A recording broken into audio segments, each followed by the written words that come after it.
छोटी छोटी सी बात में लोग गाड़ियों की स्टेयरिंग सब बदल देते हैं। अब देखिए इस स्टेयरिंग में आवाज़ है, घुमाइए,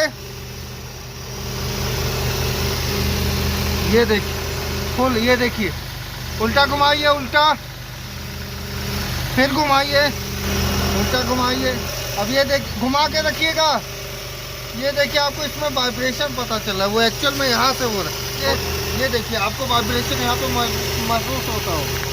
ये जो रबर लगी है यहाँ से आवाज़ आ रही है, ये वाइब्रेट कर रहा है। उल्टा घुमाइए भैया, जानते हैं भैया, आगे पीछे घुमाइए बस।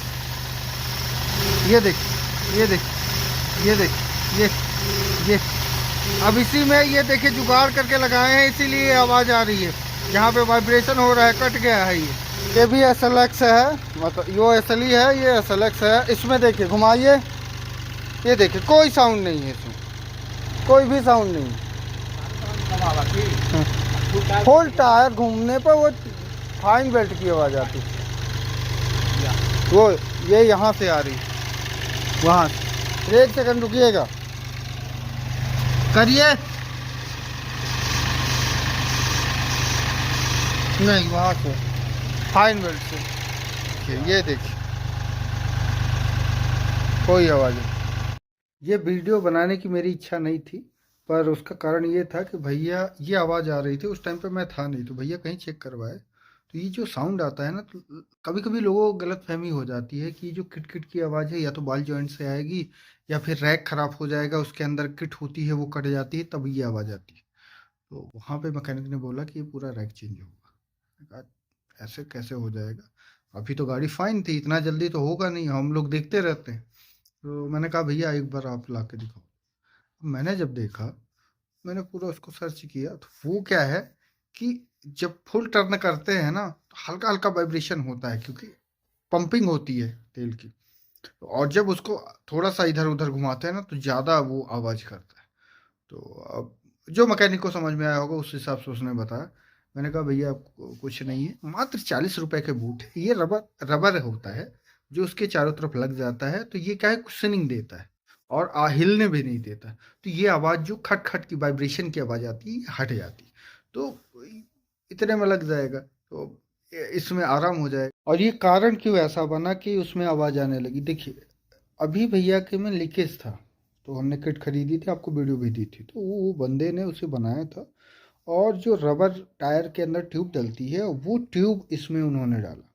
अब ये सही ढंग से सेटिंग नहीं हो पाई। और ट्यूब क्या है, ट्यूब का एक प्रॉब्लम होता है कि वैसे नॉर्मल जगह पे तो वो सही काम करती है, पर जहाँ पे वाइब्रेशन होता है ना, वहाँ पे वो ट्यूब क्या करती है, कट जाती है, अगर ज़्यादा मोटी नहीं हुई तो ये वहाँ पे सेटिंग तो कर दिए, पर धीरे धीरे वो ट्यूब कट गई। अब कट गई तो ये आवाज़ आने लग जाएगा। इसीलिए कहता हूँ, भले उस मैकेनिक ने उस पर्पज से नहीं बताया होगा, पर कभी कभी किसी से भी गलती हो जाती है। तो अगर मेरी पहचान नहीं होती या कहीं पे भी ये जाते, अगर दो मैकेनिकों के बीच में जाते, अगर किसी ने सही बता दिया तो ठीक है, नहीं तो फिर इनका बहुत लंबा खर्चा हो जाता, क्योंकि मेरे को उतना ध्यान नहीं है, पर करीब 20,000 के आसपास इसका रैक है, स्टेयरिंग रैक।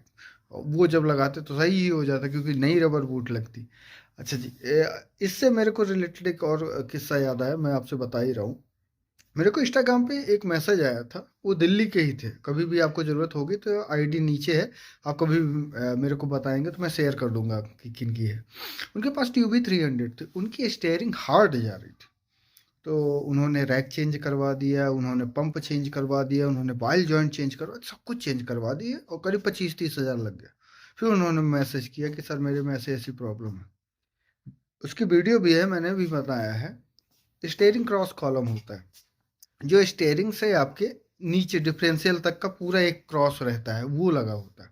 उसमें भी दो यूनिवर्सल जॉइंट होते हैं, तो क्या कभी कभी कट जाते हैं। तो मैंने कहा कि एक काम करो, दोनों जॉइंट हैं उन पे क्या करिए आप कि पेट्रोल डालिए, अगर आपको वो ढीला लगता है तो समझ जाइए क्रॉस कॉलम कट जाएगा। तो उन्होंने जब डाला तो उन्होंने बोला कि सर उसमें 50% का रिलीफ है। पहले एक भी रिलीफ नहीं था, वैसे ही चल रहा था, क्योंकि मेन जड़ तो ख़त्म ही नहीं हुई थी। उन्होंने जब डाला तो मैंने कहा कि अब 3,000 लगेंगे आपके, 3-4 हज़ार, उसमें आपका सही हो जाएगा। उन्होंने डाला तो बोला कि अब तो सही है।